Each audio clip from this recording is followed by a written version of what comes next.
but it also reflects on kind of the 60s era where it was all about being free and your body is a beautiful flower, so show it off.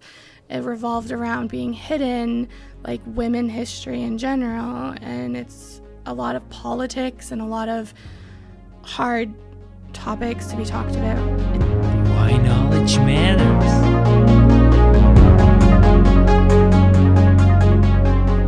Welcome. I'm Yannick, your host, and now joining me, Mel McGrath, author and teacher. Welcome, Mel. Great to have you. Thank you for inviting me. It's so nice to have you because you just published your very first book. Therefore, of course, we call you now an author, which is a big thing, publishing a book. So congratulations, first and foremost, to that, Mel. Thank you. I'm very excited. What made you write the book in the first place? Actually, it's a very funny story. I took an English course because I'm an English history major, and one of my teachers specialized in fairy tales. It was called English Lit Fairy Tale 400 or whatever it was. It was in my last year. And so actually it was a university story written based off of taking a fairy tale that had already existed and turning it into a modern day story. And then I didn't actually look at it after, and one of my friends that I met this year, she turned around, I gave it to her just as a light read, and she's like, oh my goodness, this has to be published. So it actually started as a university assignment. Yeah, it's amazing. It's Corinne, right? Who did this. It's wonderful. So she became the editor of and the picture findings of the Freedom to Cinderella. It's beautiful because that's really is the proof that there's so much things, that we actually do, and we think, wow, that's just like a university paper, but actually you can turn it into a book. So then the question is, what inspired you to ultimately turn it into a book? Because it's a big step from a university paper, because it's a very, very specific style, to ultimately publish it and to write it in a book format. So actually, the university assignment, the professor was very out of the box. He wanted you to take an original text and then just change it into your take on it.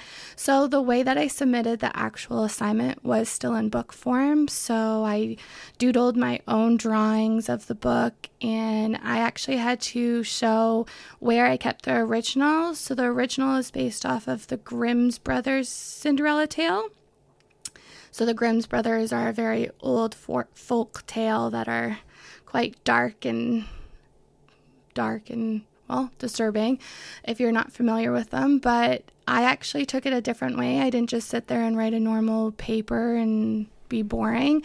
This class I really accelerated in because the professor was really looking for outside the box creativity, and so I did it as a story already. So when Corinne looked at it, she was reading it literally as a storybook already with pictures and words and everything. So for her, she just updated the pictures and added some more cleaner language. Not that the language was bad, it was just more I had to be specifically shown in the text on what text I added and what text I kept. So I had to keep it very structured in my assignment. So now moving forward, I didn't have to have a different color text for the original Grimm's Brothers and then my own voice. So it was allowed us to give it a little bit more freedom and explain a little bit more stuff. So I actually handed it in as a book. So it wasn't, I guess, a greater leap to change it over. Beautiful. And what made you interested in particular into this topic? Because it's a personal, very sensitive topic. It's called, the book's title is called Freeing Cinderella, and it has a really profound actually meaning. So talk a little bit about the meaning behind it and why you choose this particular topic. So Cinderella actually is the most worldwide retold fairy tale, and during 2017 there was just a lot of political news that was forming. I'm not a big political talker, and I actually don't talk about it as too much in general, but in 2017, actually in 2016, there's just a lot of news going around, especially in our neighboring country, and that led into different things in 2017, which kind of just started becoming the conversation at every university table or classroom that I was sitting in on, and the topic just kind of became more in my life as I began to research more about it. I have some friends in the matter that had family members down in certain areas that were being affected by new political movements. And so the more I talked to them and the more that I just kind of talked to everybody in general, it just kind of became more of a push to bring it forward. And the assignment was to take a fairy tale and bring it into modern day light. So that was the main modern day topic of 2017, was around politics and choices that were being made, and some people didn't agree and how they were affecting different race and religion and cultures. So I just started using my creativity, and I've always had creativity flowing. I used to write all kinds of stories when I was little, none for class, but this was like the first time that a professor was allowing me to be that creative and that open-minded. So I just kind of ran with it, and it definitely was very hard as I'm not in any of those cultures, but I find that at one point that's what really was driving me.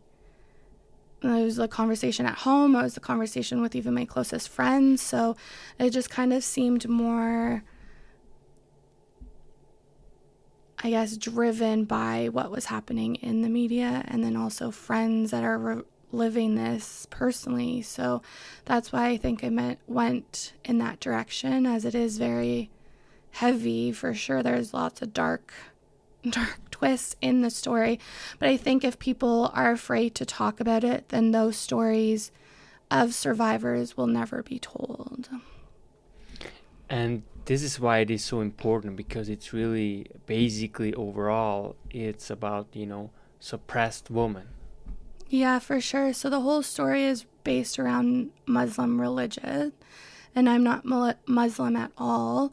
I have a few couple friends that I used to know in university who were, but I am not close to the subject at all. But I think that at one point there was a lot of controversial around that during this particular time in 2017. And it was just becoming really frightening for them. I remember one of my friends sitting and saying that her dad may not be able to come back across borders because of this reason. So it was just becoming very afraid. And also some of the mosques in my hometown were getting vandalized. So it was just bringing a light that even if it's not specifically in those countries, it still happens in even my own town. So I was being really aware of it. So for me, it wasn't so much that I practice that religion. It was more of a voice for people to understand that it is still happening, and the culture of Muslim women in general is to have no voice. And I'm not speaking on any particular reason or story or any to offend anybody, but we just know that they don't tend to have a voice. And so the story was to share that light, and that everybody, and women especially, seen throughout history, have dominantly been suppressed forever. So regardless of your religion or race or mobility access, they've always just been put down. So to have women empowered stories are really uplifting and can help. Even if I'm not in that, I hope that people don't take that negatively, but I hope that they see that it's a female powering story on putting women together, and that the stronger they are, the weaker that other people tend to be.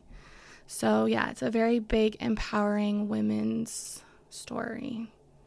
And this is also so important that you are mentioning that, because it's really about the people who are still suffering, under that, right? That doesn't mean that specifically that's the case, but there are still women who are suppressed, and we should help them and give them a voice. And I think that what you really do with this children's book, Freeing Cinderella, I think in a beautiful way.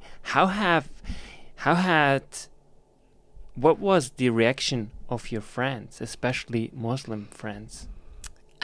So obviously it is based off of Cinderella, but it's kind of more of an adult Cinderella. There are dark topics involved. And some of my Muslim friends didn't actually agree with some of it.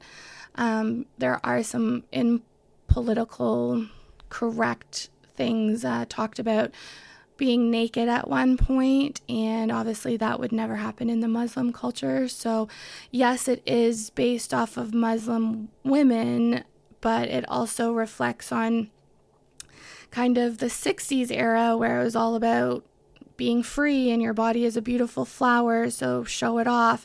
It revolved around being hidden, like women history in general, and it's a lot of politics and a lot of hard topics to be talked about in general. If you are not Muslim, it could still be affected.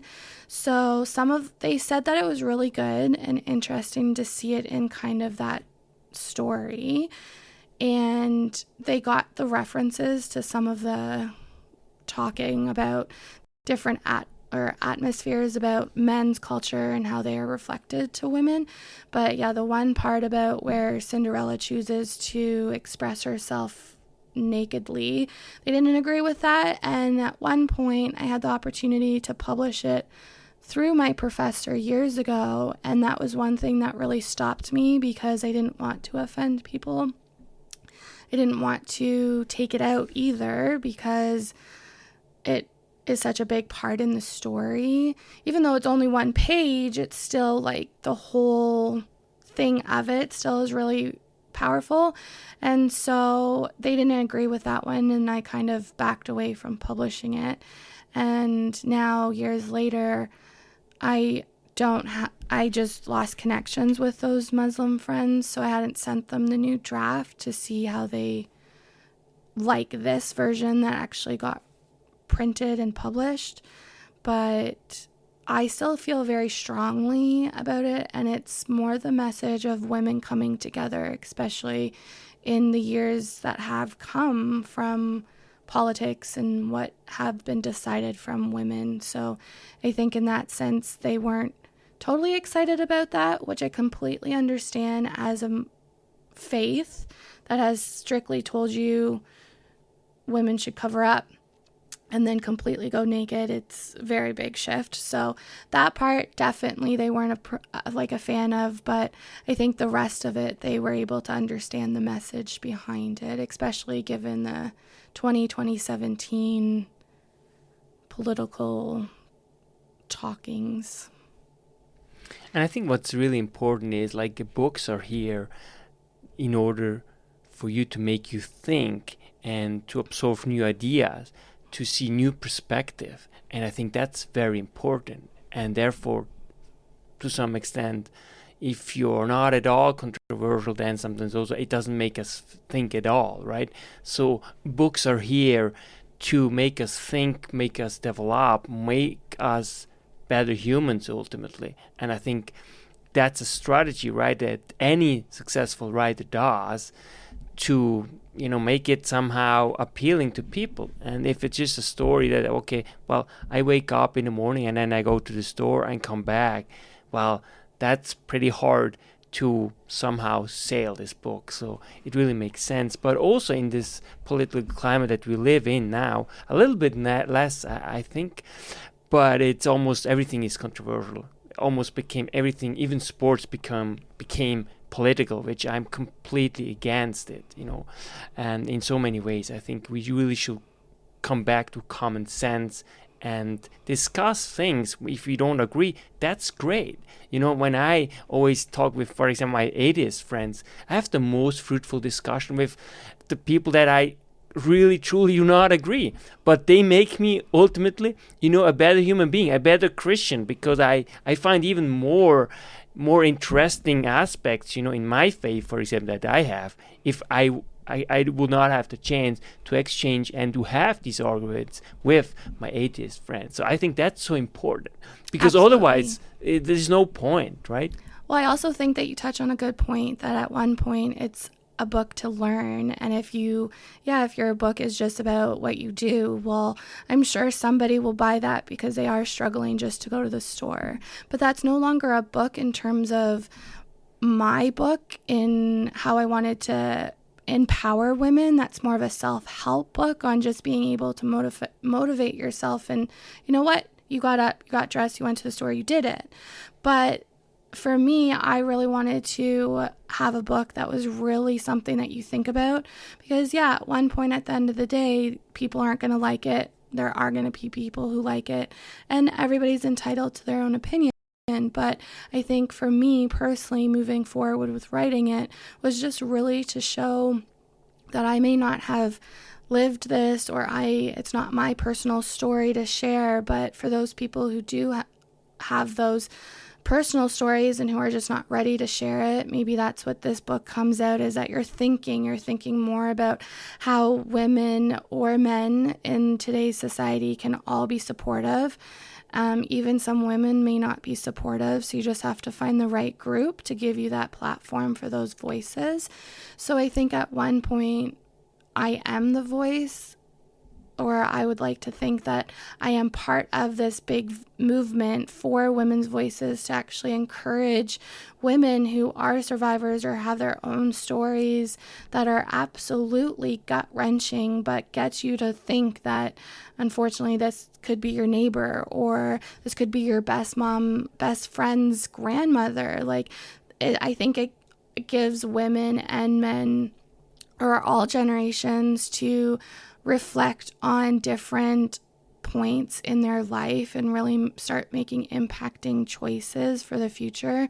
And at one point, if you surround yourself with all the same thinkers, well, that's great, because you don't want to be completely on this different universe and have arguments at the dinner table. But I think at one point everybody brings a different experience or a different outlook on life, and your outlook could still be the same, and that's what you want to surround yourself with, is positive people, but you also want to be able to engage in different thinking. So you don't want to just be stagnant in your thinking.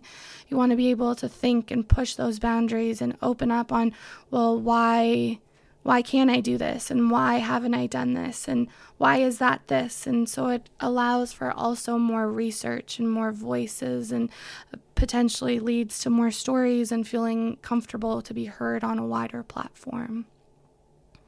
That's so important, and I think life really is, the only constant in life is really change. And as Heraclitus once said, you never step twice in the same river.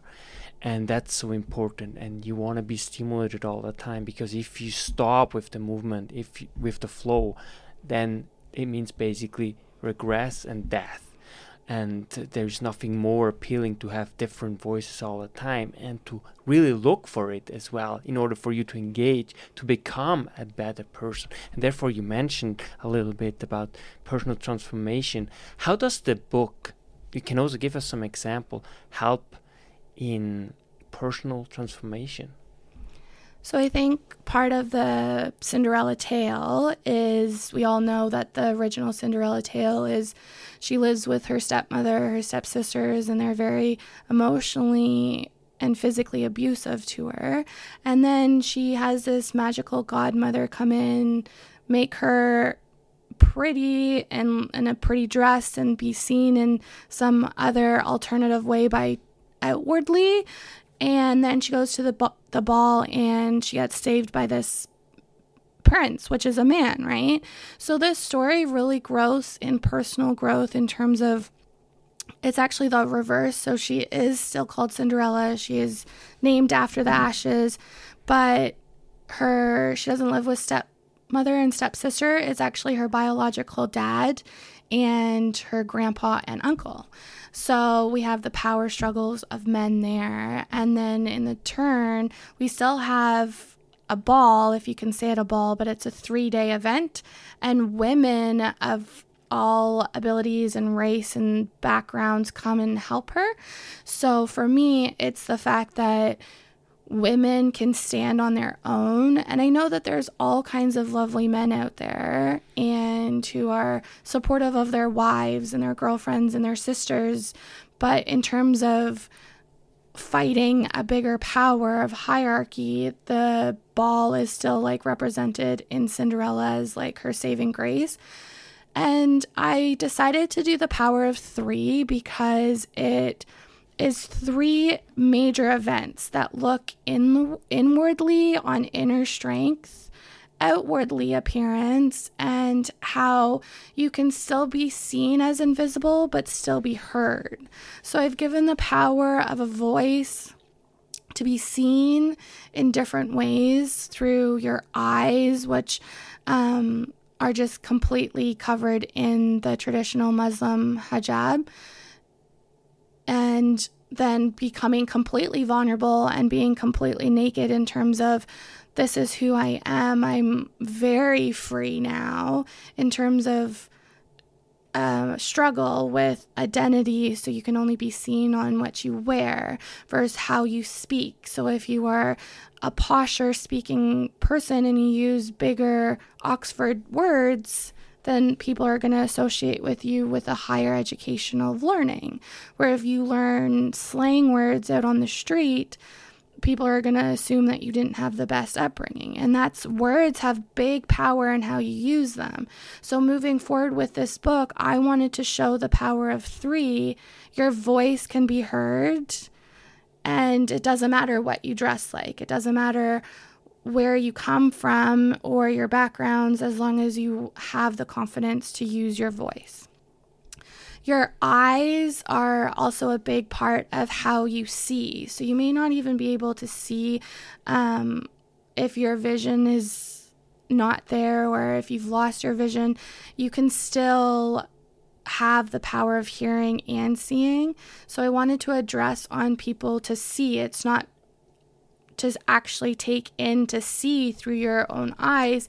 It's to understand different perspectives of people and see the world around you as it is in the state that you have, whether it is your other senses are heightened because of whatever has happened, or you can see through your eyes. It's not to actually see, because there is a quote saying that you may look but not see. And I think it's very important that everybody is seeing through different activities, and then to be completely vulnerable and give up all the clothes has also contribute to a characteristic of knowing your self-worth, that it doesn't matter if you come from the streets or if you are a queen. Your clothes also can be taken away from you at one point, and your voice is still really there. So if you are hiding behind your clothes and have a voice, well, that's still an impact. But if you feel that you now no longer have a voice because you have no clothes, well, then that is a step backwards. So like you said, we're always moving forward. We never step in the same stream twice. So I think personal growth definitely for sure is a lot of inner strength, but it's also about the community that you surround yourself and that builds you up into a positive way. Yeah, that's beautiful. I think that is so important, and especially if we consider like freeing yourself, right? Freeing yourself and to be freeing yourself, for example, from the clothes is obviously more a metaphor, right? For recognizing like your strength within yourself, and that you can basically do anything you want. So it's not encouraging, this literally, but in a more, I would say, a spiritual way, in a truly empowering way. And I think that's what you also as a teacher, you're also doing, right?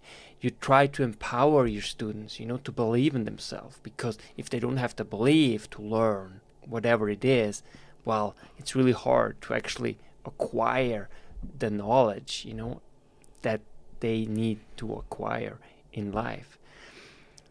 How did you approach writing about such a sensitive topic? I personally think that you're extremely courageous, and I really salute you for that. And it's important that people are courageous in this world, because courage is really what makes us grow, what really makes this world so beautiful, because people had courage. For example, Elon Musk or whoever, who started building a rocket, reutilizing a rocket that we can reuse, for example, and all the risk and all the hardship that take. So I really admire that.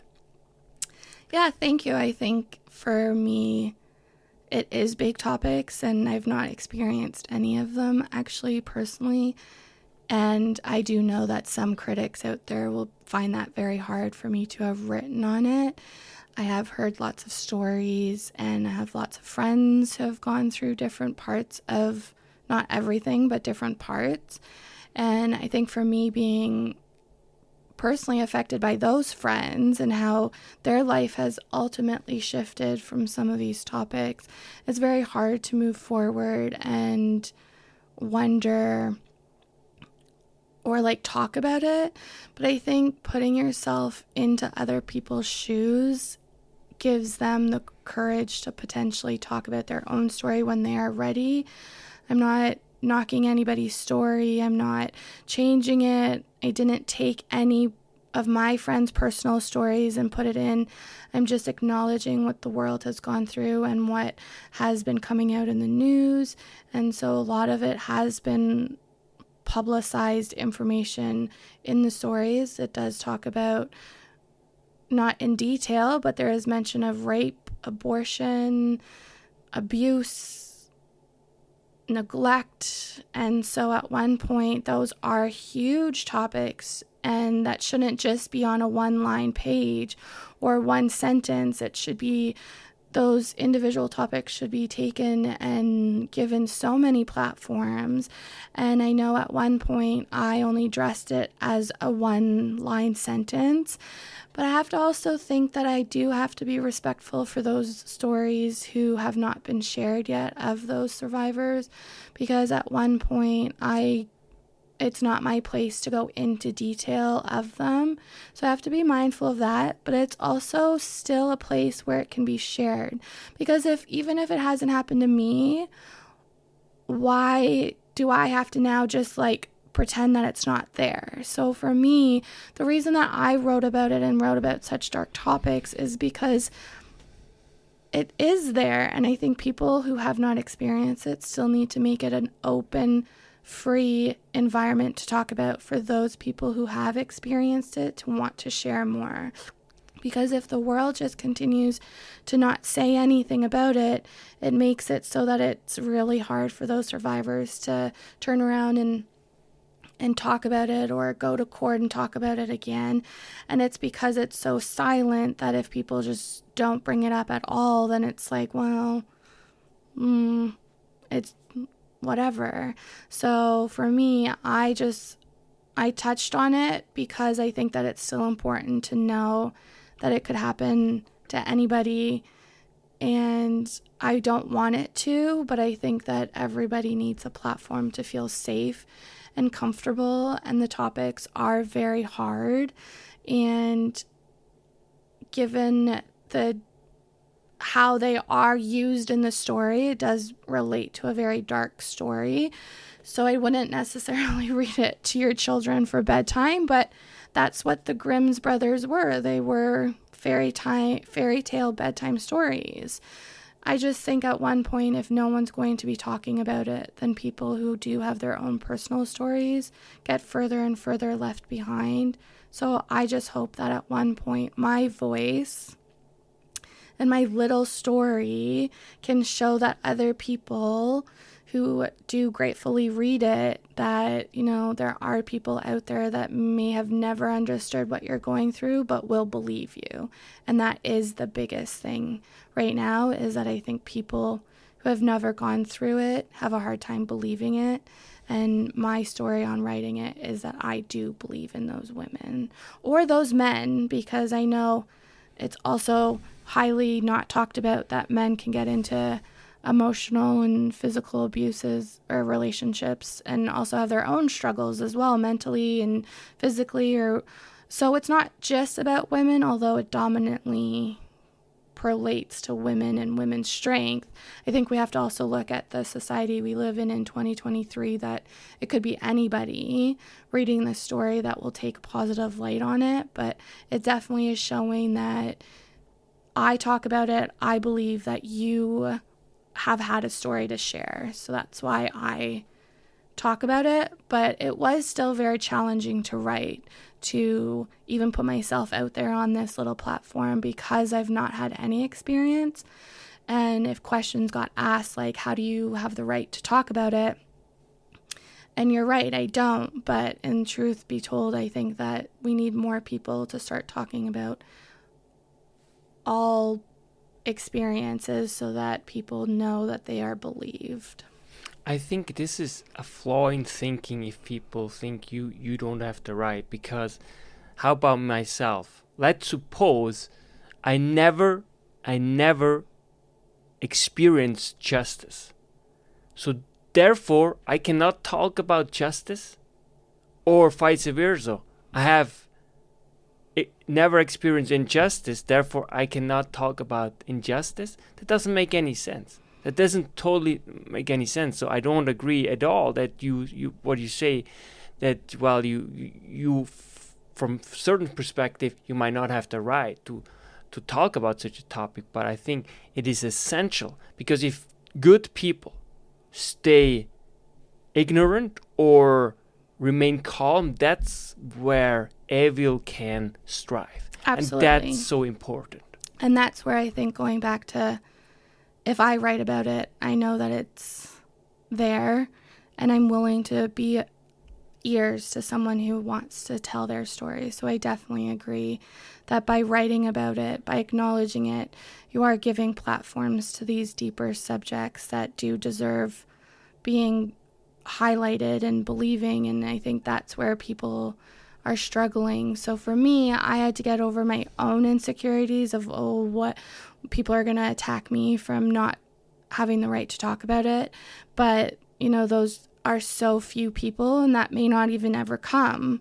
People may have such great positivity for what I've done. So I had to get over that fear, and that was my really only fear of, like, well, what are people going to think? And at the end of the day, those people have not experienced anything either. So I was like, well, I'm not writing for you.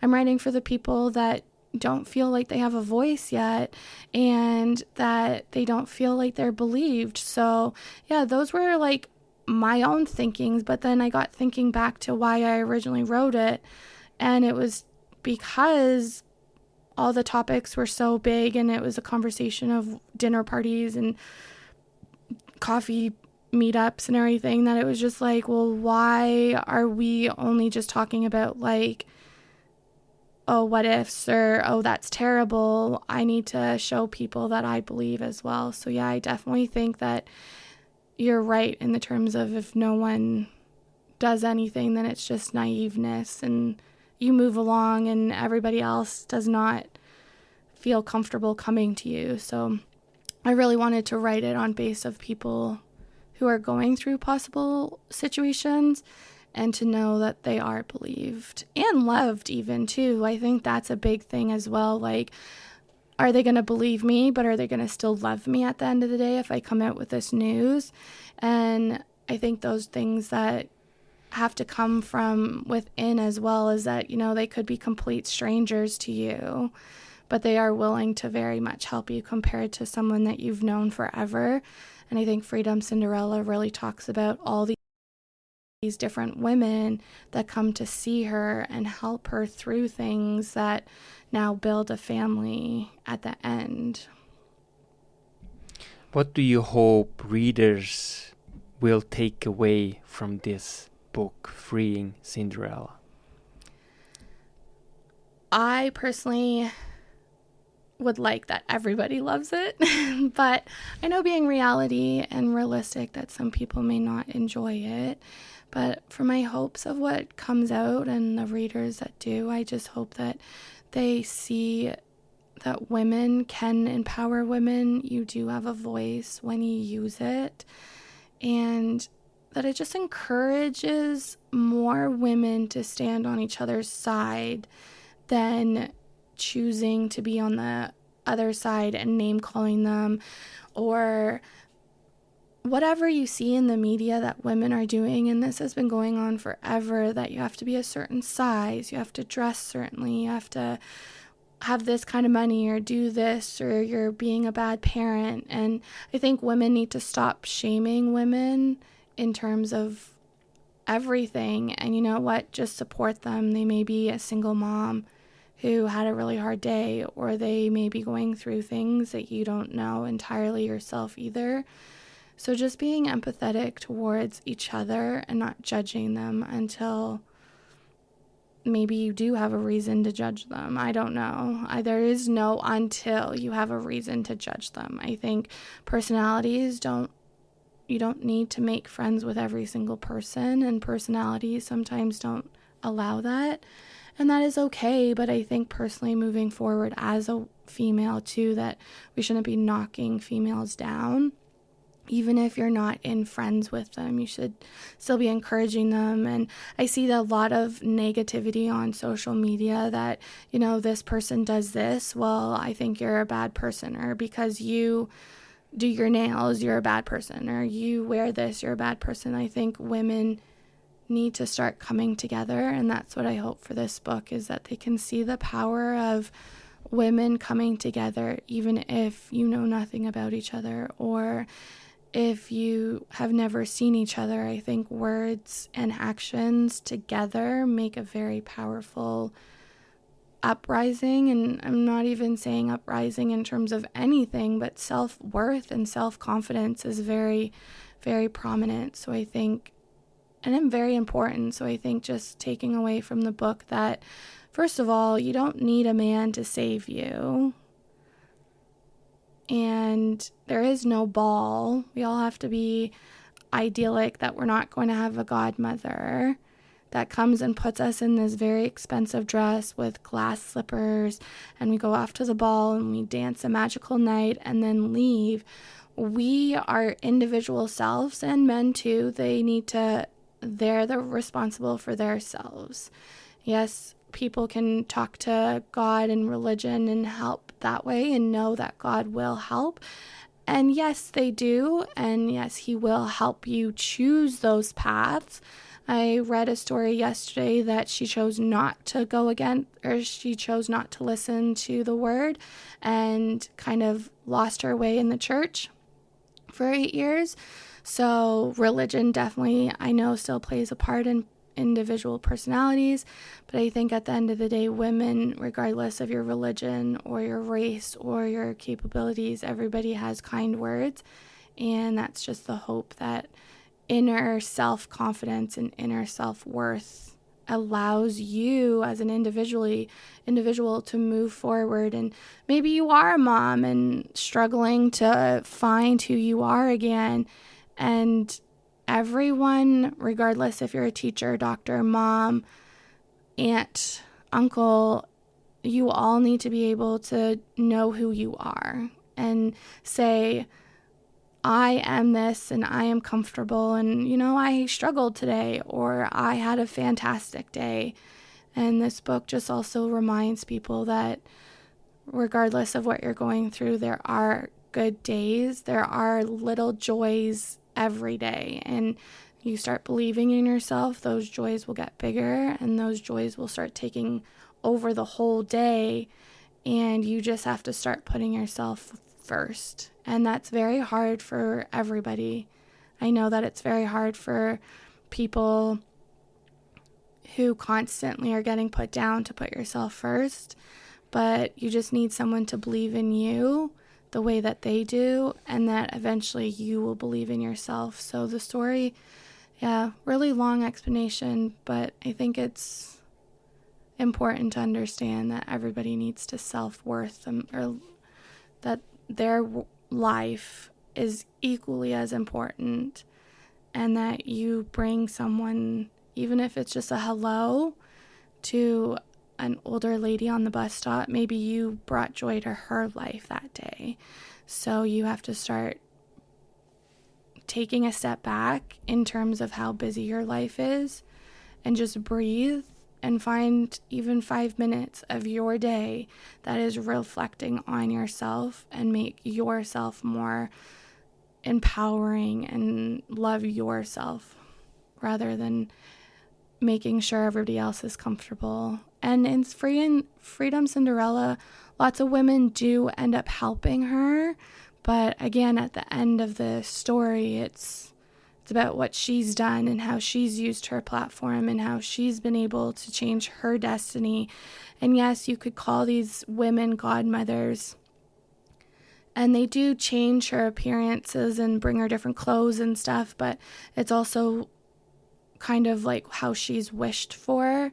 So she's known all along how she wants to use different things, because the more she gets confident, the more she believes in herself, and the more good things come out of her life. So I think that's what I really hope for, is just women know they can be confident, and they deserve self-love and self-appreciation and self-gratitude. It reminds me of what the founder of Sounds True said. Her first name is Tammy. I don't recall her last name, but she basically, why she founded Sounds True, it was just simply because she wanted simply, and that's her word, she wanted to simply be herself, right? She wanted to simply be her authentic self, right? And I think if you really embark on this journey, it doesn't mean that you become more individualistic. I think it's the contrary. The more you find yourself, the more you want to start sharing, the more you want to be loving, the more you want to give back. And I think that's when truly impact starts occurring and flourishing in so many absolutely. ways. Yeah, for sure. Definitely would be an interesting to read. I'll have to figure out her last name and read it, but it does sound very empowering, because at one point, that's the whole purpose of having platforms, is that you are sharing your confidence and your growth with other people that still haven't found theirs. And you gather more and more people, the more and more people feel believed and heard and want to share, and eventually reach out to more and more people that, who knows what may change, all because you one day just decided to share and be yourself and grow as well, personally and professionally, in whatever direction life takes you. And that confidence really comes from inner self-care as well, for sure. What makes you feel alive? Definitely being able to have the job that I'm in. I've always known that I wanted to be a teacher, and I've known since grade 3, so the struggle that I've had there has definitely made it worthwhile, that now I've got my graduate papers and I'm a full certified teacher. So that definitely professionally has made me feel very gratitude and alive. And personally, I just really I really like to shop, but personally, I really like having friends that have dinner and that we can engage in different conversations, or I'm not afraid to say something because someone's going to be offended. It's definitely different than coming out completely being rude. I think those are two different things. You can't be rude, but in my opinion, or I didn't know that, or please educate me in this. I think also just being able to learn and grow every day, and just seeing the beauty in things. There's obviously a lot of hurt in the world, and we live in a very isolating community that, well, does not allow me to go shopping. So I've had to now find another joy of just being able to really be in my own brain. And yes, COVID actually did play a big part in that, on being comfortable being alone and being in your own brain. But I think this journey up where I currently am now has allowed me to really be comfortable with my own space, because eventually down the road, family would be something that is in my books and not everybody, but that is something that I would like. So just knowing that I may not have this peaceful time soon is actually very reflective, and it's very nice.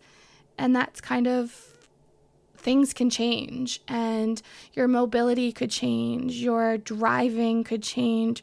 So every day I get in my car and I just sit there for like a second and say, I can drive. Like, those are corny excuses to enjoy life, but at one point it all could be taken away. And I don't want to think about the negative, and I'm not fearful and live in a bubble where I can't do anything because I'm so fearful of these what ifs. But I also just take them very, like, excitingly. Like, I actually like driving. I have my own car. I drive to work, and it enjoys me to know that I'm financially able to have a car. I financially can drive a car, or not financially, but I'm able to drive a car. I think those are what really are joys in life right at the moment, and just being able to share those with friends or enjoy friendships through food or laughter. And if we're having a bad day, then they know, like, hey, you can always come to me. I think those are also very important to realize, that they are people, and people who, like, do want to look out for you, even if you're having a bad day or a good day. Everybody wants to share, and I think that's part of the community that you bring yourself up into, whether it's in a large city or a town or wherever you happen to find yourself living right now. If you can surround yourself with positive people, even if you have a bad day, you know what? They've probably had a bad day as well too.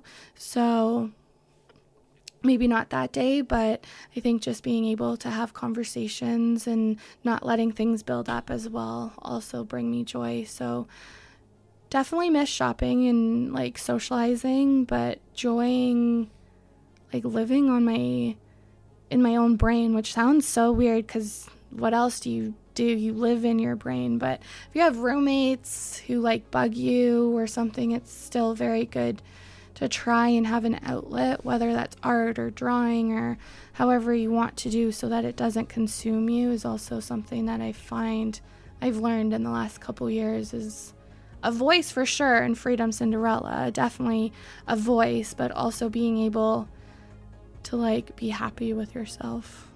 They're hard concepts, but I'm very learning, and that's what brings me joy right now. Is, you know what, maybe my dishes are dirty and maybe I do need to go clean them, but right now I just need a chill moment right now.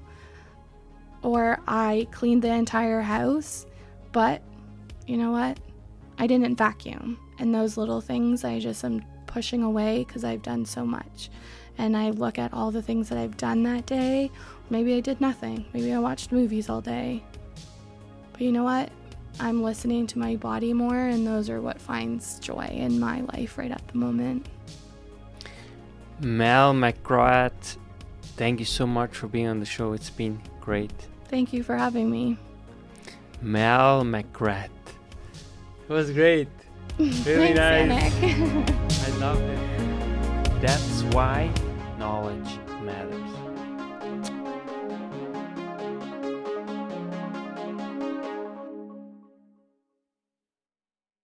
Make your life a master. Visit now programs.d-ykm.com.